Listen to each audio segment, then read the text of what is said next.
Pada hari ini kita akan masuk tentang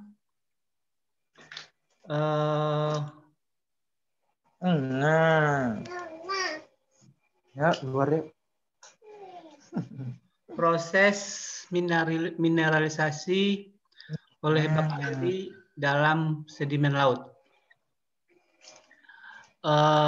Kita mengetahui bahwasanya dengan adanya hujan, dengan adanya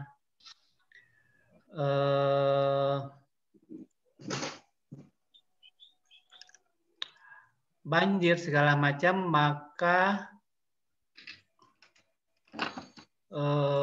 sering akan masuk ujung-ujungnya semuanya itu adalah ke laut. Jadi bisa dibawa oleh aliran sungai, kemudian banjir, maka terjadilah proses sedimentasi di laut.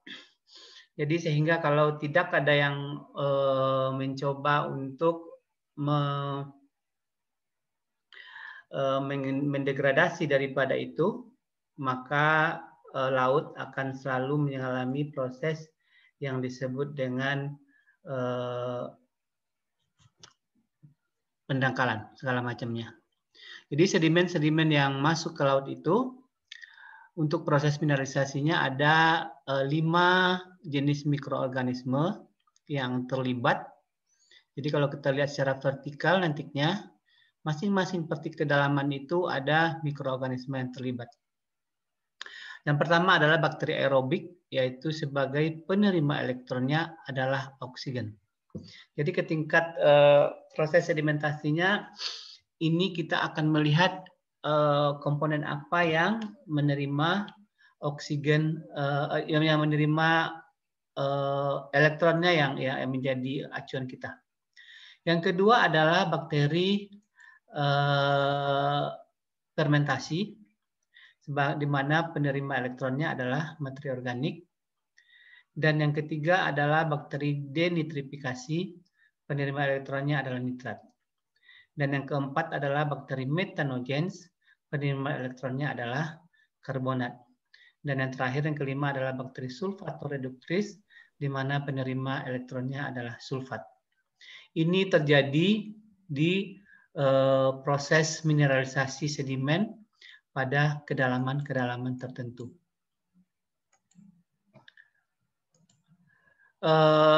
Semua penerima air elektron itu mengandung atom oksigen.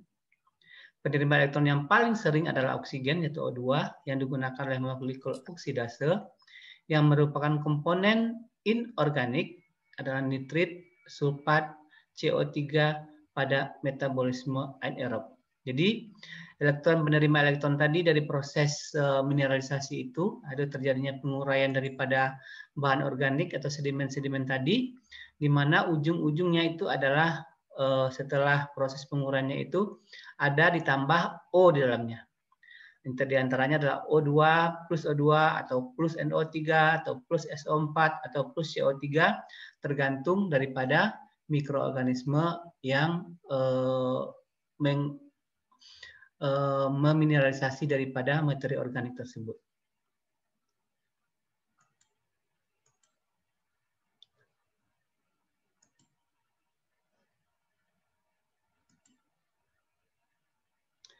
Kalau kita lihat proses yang disebut dengan mineralisasi yang disebabkan oleh bakteri denitrifikasi. Waduh, kok hilang?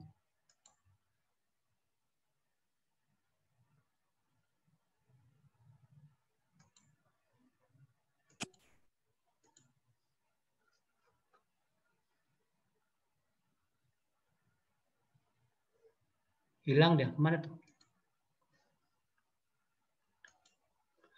Ya, adalah reduksi disimilatus nitrat menjadi produk gas nitros oksida molekul nitrogen, merupakan suatu proses respirasi anaerob yang mana nitrat digunakan sebagai penerima elektron akhir Supradonor elektronnya bisa komponen organik dan bisa komponen daripada anorganik.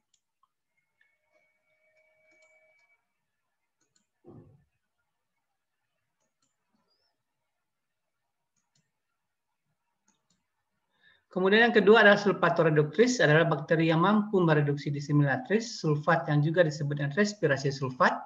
Sulfat juga digunakan sebagai penerima elektron final. Konsentrasi yang rendah sulfur disimilatris, tetapi secara total yang dibebaskan pada lingkungan adalah dalam bentuk hidrogen daripada sulfat, hidrogen sulfida.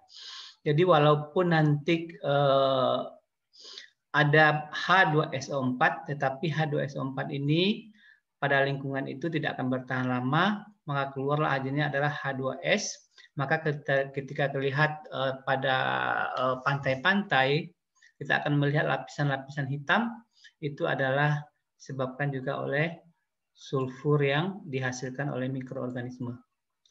Yang ketiga adalah metanogen, yaitu produksi biologi metana. Proses ini dapat terjadi dengan dua cara, yaitu reduksi gas karbon oleh molekul hidrogen CO2 dan H2O menjadi CH4 plus H2O, atau fermentasi komponen organik mono dan diterkarbonat, yaitu format, metanol, asetat, dan metilamin. Inilah sebetulnya kalau dalam sedimen itu terjadi, ada format, metanol, asetat yang diuraikan oleh bakteri metanogen, merupakan anaerobic strict, artinya adalah bakteri yang tidak membutuhkan oksigen sama sekali, yang mampu menggunakan substrat dari metabolisme final, direduksi oleh bakteri lain, dapat berfungsi sebagai makanan bentik pada kondisi anaerobik.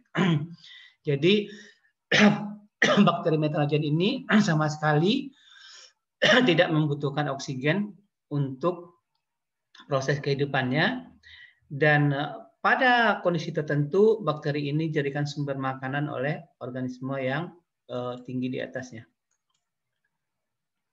Yang keempat adalah bakteri fermentasi, adalah proses energi dalam sel dalam keadaan anaerobik tanpa oksigen.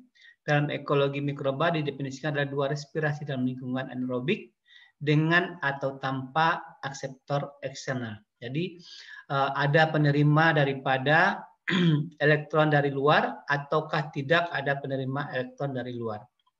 Bakteri fermentasi anaerobik fakultatif, jadi artinya adalah aslinya dia tidak membutuhkan daripada oksigen, tetapi ketika ada oksigen sedikit dia masih bisa hidup.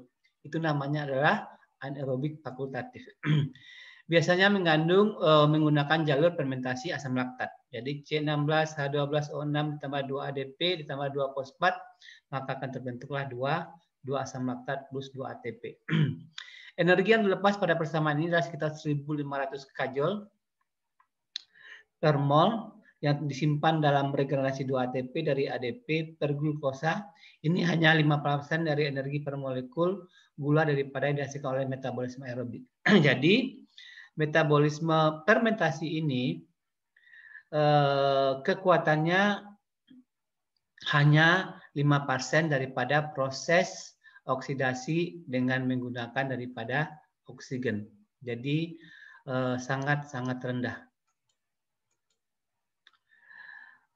Materi organik itu biasanya berasal dari daerah photic zone, yaitu daerah yang memperoleh dari matahari, dan bermigrasi ke daerah apotik atau ke daerah yang tidak mempunyai cahaya, dan akhirnya sampailah ke sedimen. Inilah materi organik, inilah yang akan dimineralisasi oleh mikroorganisme yang 5 tadi. Banyaknya materi organik yang terbawa ke sedimen tergantung pada produksi primernya. Jadi kalau mungkin di permukaan itu terjadi proses fotosintesis, kemudian terbentuklah materi organik.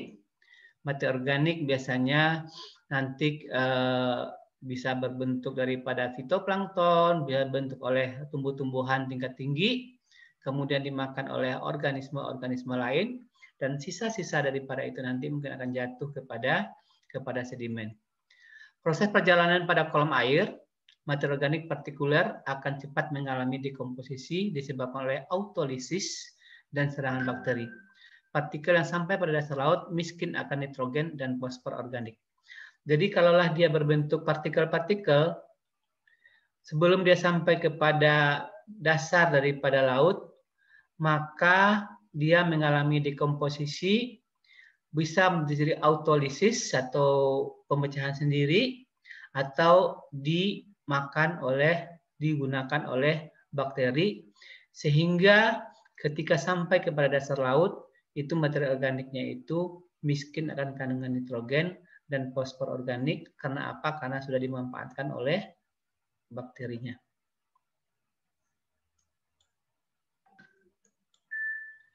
Fraksi yang ada pada sedimen sebagian besar berasal dari plato kontinental. Artinya adalah pasti plato kontinental itu adalah gundukan yang tinggi yang ada pada dasar laut. 10-15% produksi primer itu terdapat pada sedimen neritik, kemudian yaitu kedalaman 0-200 meter. Prosentase ini akan menurun kedalamannya untuk mencapai sekitar 1% pada sedimen yang abyssal, yaitu 5.000-6.000 meter.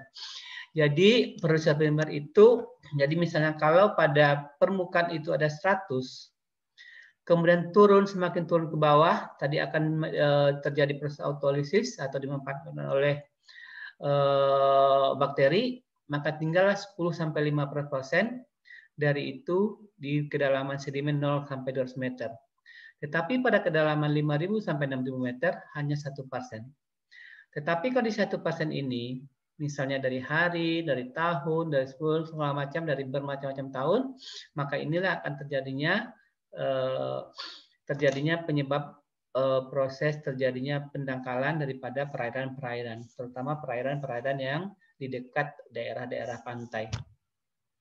Sehingga kalau kita lihat pada kondisi-kondisi yang daerah pantai atau daerah-daerah yang tidak terlalu dalam, maka sering terjadinya proses pengerukan pasir bisa dikomersialisasikan oleh pemerintah ataupun masyarakat. Kemudian yang digunakan mungkin 10-15 tahun yang lalu itu sangat sibuk sekali kita dengan di mana Singapura membeli pasir Indonesia. Ada yang setuju, ada yang tidak setuju. Menurut kalian gimana? Ada yang setuju nggak? Ketika terjadinya proses pembelian pasir yang dilakukan oleh Singapura dulu. Ada yang setuju nggak? Tidak, Pak. Ya, diam-diam semuanya. Pada tidur ya? Siapa yang jawab? Pak. Alasannya apa nggak setuju?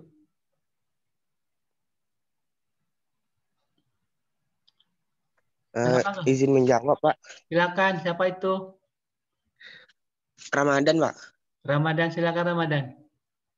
Kalau menurut saya, alasan tidak setujunya itu nanti kan apabila Singapura terus-menerus membeli pasir dari Indonesia, dan kemungkinan untuk kedepannya wilayah Singapura itu akan bertambah, sementara wilayah Indonesia itu akan berkurang, Pak. Mungkin demikian dari saya, Pak. Oke, Ramadan.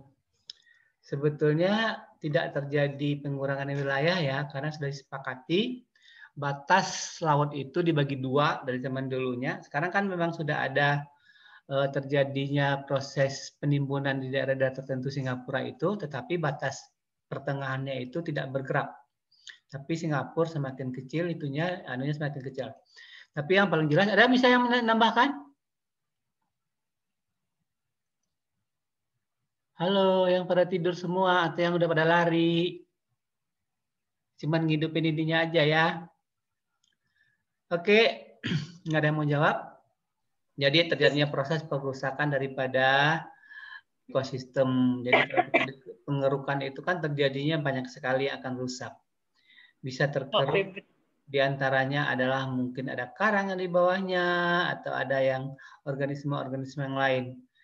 Contoh aja lah kalau kita nyangkul. Kalau kita cangkul itu kan permukaan itu kan akan jadi rusak.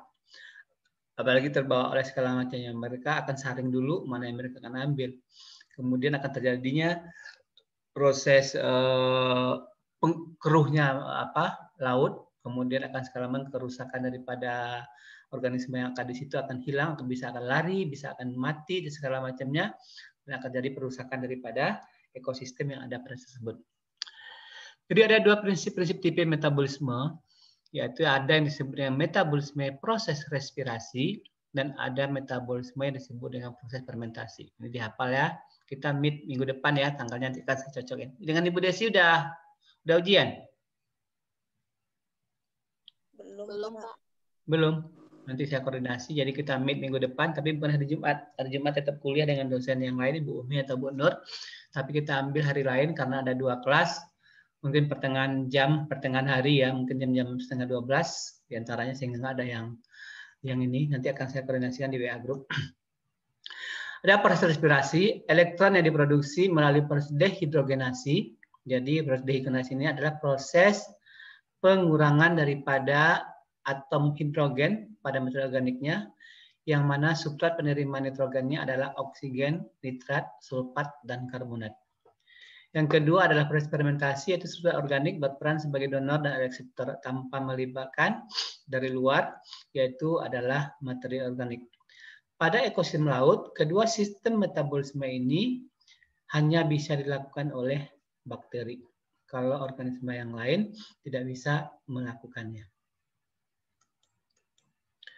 Komposisi mikroorganisme dalam proses fermentasi sangat berpengaruh kepada parameter lingkungan, diantaranya adalah substratnya atau makanan yang ada pada kondisi tersebut. Apakah makanan yang ada yang disuka oleh bakteri metanogen kah, bakteri sulfat kah, bakteri denitrifikasi kah, atau bakteri fermentatif kah, atau bakteri heterotrofik kah, suhu, oksigen, dan kondisi masing-masing mikroorganisme yang sangat tergantung pada substrat. Organisme yang mampu memberikan energi metabolisme lebih penting menjadi dominan. Jadi, organisme yang mampu memberikan energi metabolismenya inilah yang akan dominan pada lapisan vertikal daripada sedimen tersebut. Yang dominan inilah yang mengendalikan aktivitas organisme yang lainnya. Jadi, sepertinya seperti juga ada pada kita manusia, bahwasanya siapa yang mempunyai kekuatan, disitulah yang menjadi rajanya. Dialah yang mengendalikan ininya. Misalnya adalah bakteri metanogen, pada kondisi ini yang dominan, maka bakteri-bakteri yang lainnya hanya akan menggunakan sedikit saja materi organik yang ada di sekitarnya.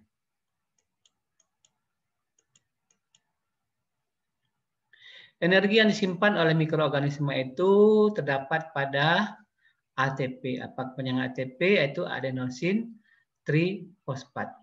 Ada 3 tahap agar proses mineralisasi itu terjadi kompleks dan menghasilkan CO2 dan H2O. Jadi pada akhir dari proses metabolisme terakhir sekalinya itu, pada akhir proses mineralisasi itu, produk yang terbentuk itu adalah CO2 dan H2O. Dan ini akan kembali lagi ke proses food chain. Kalau air akan tetap pada lautnya akan ada, tapi CO2 kalau tidak ada yang mengikatnya, dia akan terbang ke atas. Sementara kalau cepat proses fotosintesis terjadi, maka akan terjadilah produksi primer kembali. Dia akan masuk lagi kembali ke lautnya. Kalau tidak, CO2 akan bisa terbang, kemudian akan bisa bergabung kepada tempat yang lain. Toleransi bakteri terhadap oksigen itu bisa kita bagi menjadi 3 atau 4 lah. Yang pertama adalah aerobic strix, yaitu bakteri yang membutuhkan oksigen dalam proses kehidupannya. Jika tidak ada oksigen, dia akan mati.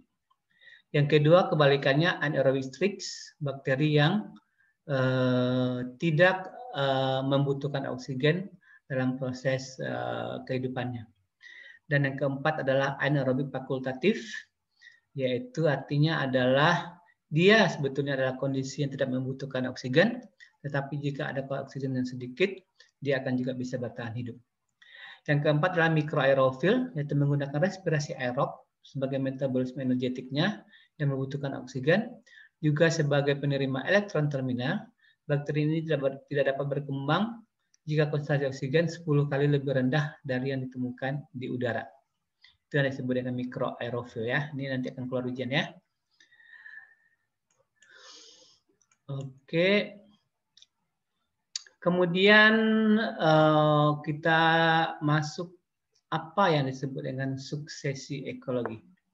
Kalau kita di kehidupan kita Indonesia ada yang disebut dengan suksesi pemerintahan, suksesi presiden, suksesi gubernur, suksesi daripada bupati segala macam. Sukses daripada bom IKA kemarin ya. Angkatan berapa sekarang jadi presiden bom ya? Ketua bomnya siapa? 2018 ya? Iya, Pak. 2018 ya.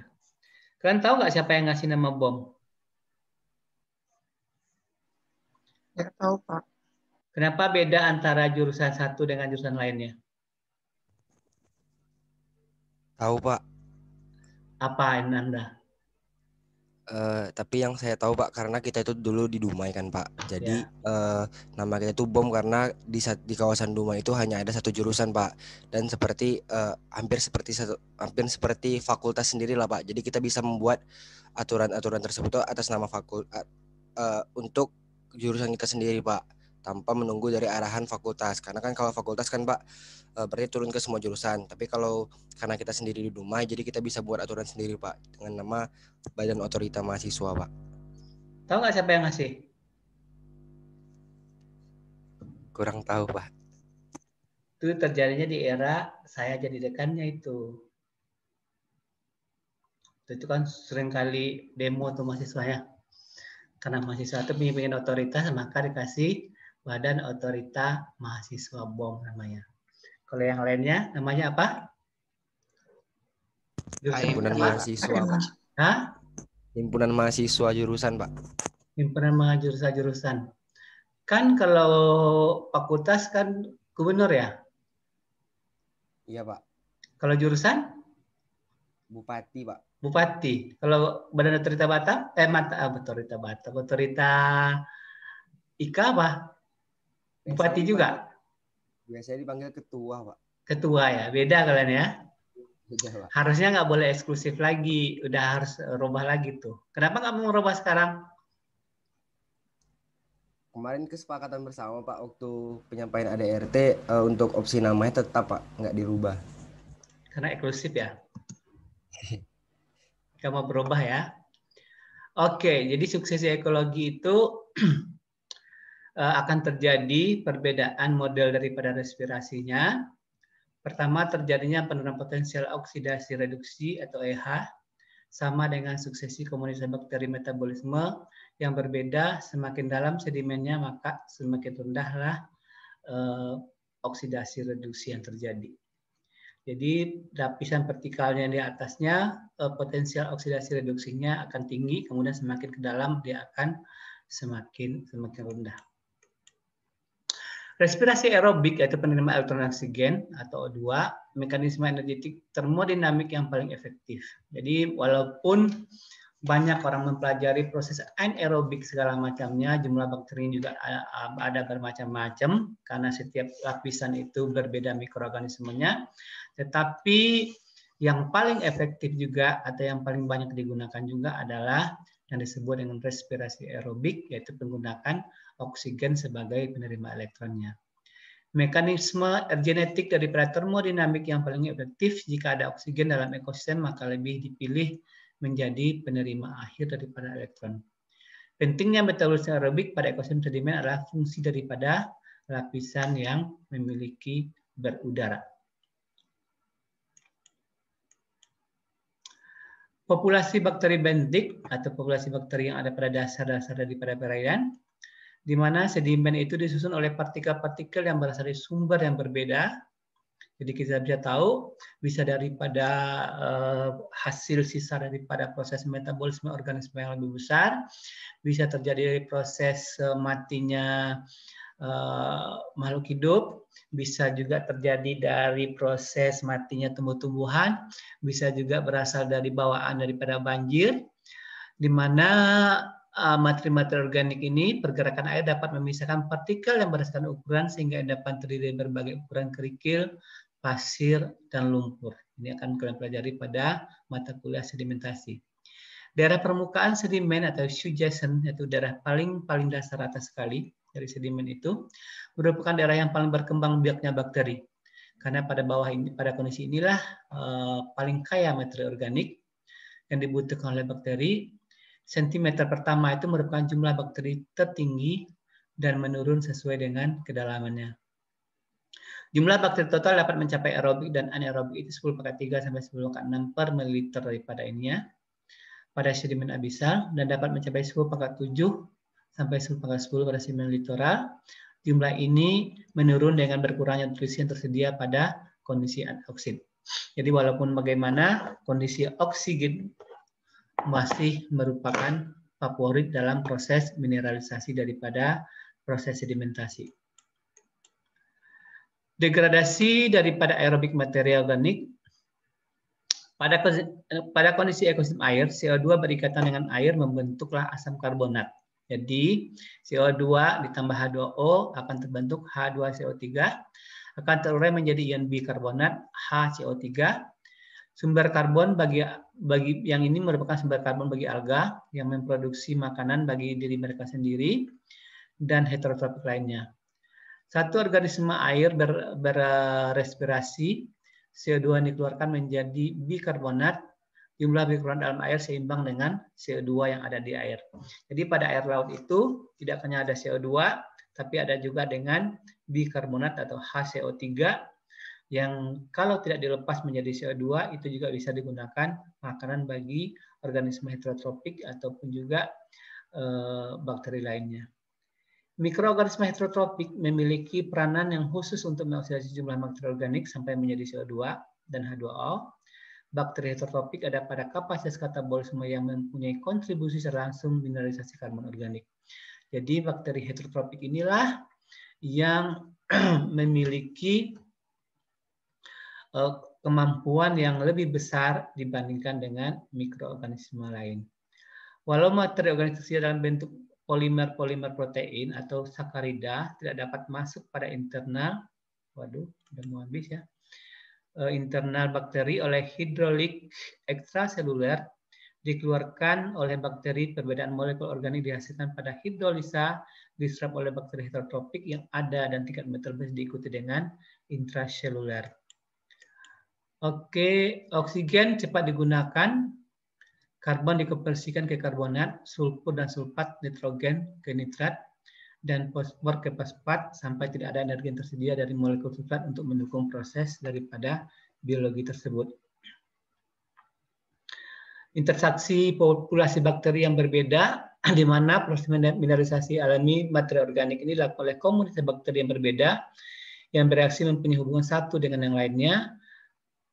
Interaksi ini dapat menguntungkan atau merugikan atau tidak sama sekali menguntungkan satu sama lainnya atau merugikan sama sekali lainnya, dan juga bisa berpengaruh terhadap perkembangan populasi daripada bakteri daripada tersebut. Beberapa interaksi mikroorganisme adalah simbiosis, komensalisme, interaksi negatif ada amensalisme, ada parasitisme, ada predation. Itu sudah belajar di dasar mikro ya.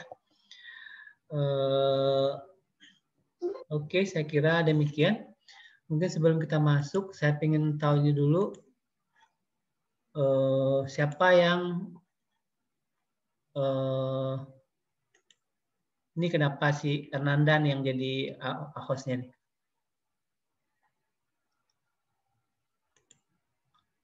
Oke. Siapa yang pengen memukakan 1-2 menit tentang tugasnya? Tugas yang dibuat kemarin. Waktu kita masih ada 8 menit. Ada nggak? Halo?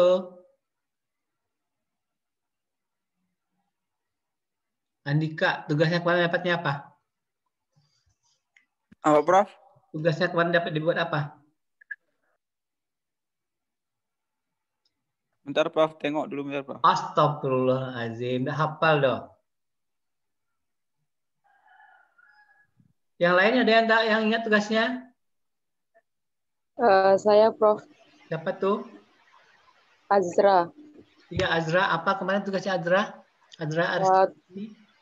Judul jurnalnya itu isolasi dan identifikasi bakteri patogen di tuna segar Katsuanus pelamis yang dikumpulkan dari nelayan di Ambon, Indonesia. Oke, apa anunya, intisarinya?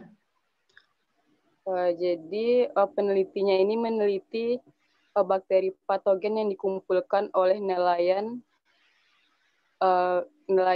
Soalnya nelayan di situ itu kebanyakan mengambil ikan tuna di daerah Ambon karena hasil perikanannya banyak ikan tuna di sana.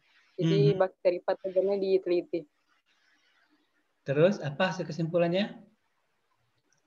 Jadi kesimpulannya banyak ditemukan bakteri patogen karena pada proses pasca panen atau pengambilannya itu juga dipengaruhi oleh manusia. Jadi ditemukan bakteri patogen di situ, Prof. Oke. Tertarik nggak melakukan penelitiannya? Tertarik karena mungkin ini dekat dengan kehidupan sehari-hari juga dan di Indonesia, jadi perlu diteliti juga. Oke, terima kasih Azra. Yang lain ada? Ya, terima kasih, Prof. Yang lain siapa ingin mengumumkan hasil tugasnya? Kayaknya Muhammad Rafli deh. Rafli, apa tugasnya kemarin? Ya, Prof. Bentar, Prof. Ampun ya kalian ya. Nah, ingat di kepala dong. Tadi yang tadi siapa yang saya panggil tadi pertama tadi? Saya, Prof. Ya, apa Andika? Cemaran mikrobiologi pada tepung karagenan, Prof. Oke, apa intisarinya? Intinya itu tepung karagenan itu dilakukan untuk apa, Prof? Yang didominasi pada konsentrasi NaOH lalu dikeringkan, Prof. Setelah perendaman alkali dilakukan, waktu ekstraksi dan konsentrasi KCl-nya, Prof. Di sebanyak 200 gram rumput laut itu ditimbang, Prof. Kemudian dicuci bersih pada air yang mengalir gitu, Prof. Itu kan Direndam kerajinan mikroorganismanya apa, Andika? apa, Prof? Mikroorganismanya apa?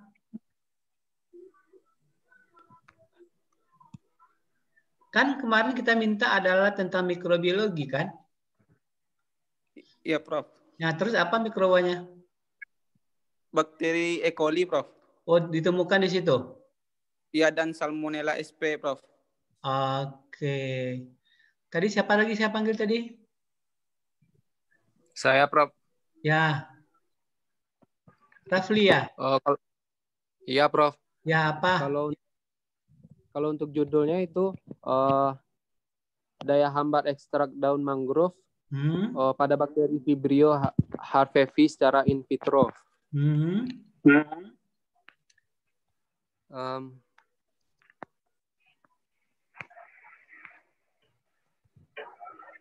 Langsung kesimpulannya. Ya, boleh. Untuk kesimpulannya itu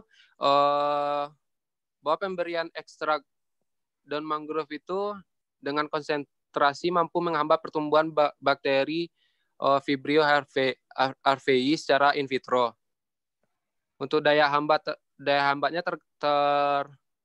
terkategori sedang pada konsentrasi 8.000 sampai 10.000 ppm dan kategori lemah pada konsentrasi 2.000 sampai 6.000 ppm. Oke. Saya pengen tanya lagi. Si Mela Oktari. Ya, apa kemarin tugasnya Mela? Tentang itu, Prof. Bakteri coliform di perairan Teluk Doreri, Manokwari, dan aspek pencemaran laut dan identifikasi spesies. Oke, yang tanya lagi. Itu nama jurnalnya apa? Apa, Prof? Nama jurnalnya apa?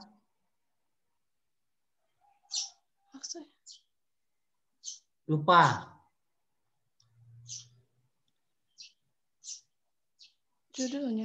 Jurnalnya.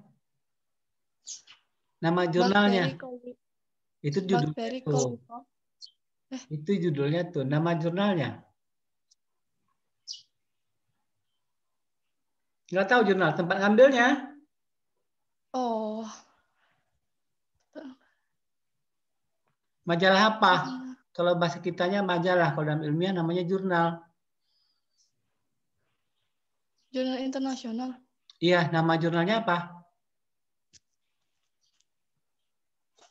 Biasanya kan namanya kan? Nggak tahu. Enggak, Prof. Walah. Waktu kita masih 1,5 jam lagi, 1,5 menit lagi. Joshua Simajuntak. Apa Joshua? Apa? Ya, Pak. Judulnya itu tentang inovasi pemanfaatan limbah sisa rumput laut di laboratorium mikrobiologi sebagai medium kultur bakteri. Oke, apa kesimpulannya? Oke, Pak.